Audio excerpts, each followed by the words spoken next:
प्रजासत्ताक दिनाच्या पूर्वसंध्येला राष्ट्रपती द्रौपदी मुर्मू आज संध्याकाळी 7 वाजता देशवासियांना संबोधित करणार।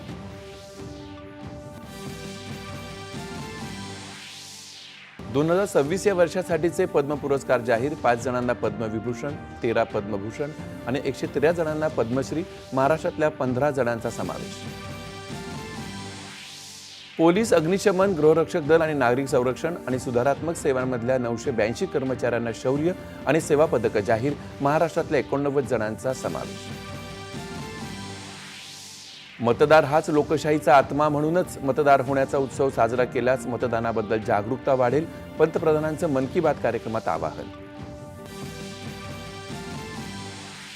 भारत जगातली तिसरी सर्वात मोठी स्टार्टअप परिसंस्था म्हणून प्रगतीपथावर असताना उत्पादनांची गुणवत्ता सुधारण्याचा संकल्प करण्याचं पंतप्रधानांचं आवाहन।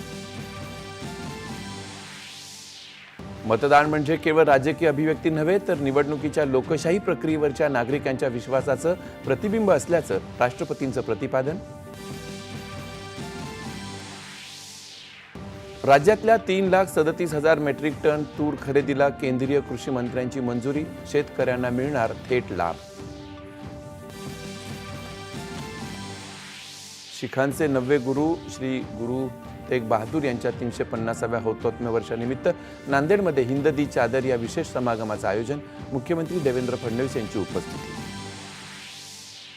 आणि भारत आणि न्यूझीलंड यांच्यातल्या 5 सामन्यांच्या मालिकेतला तिसरा T20 सामना आज गुवाहाटीमध्ये।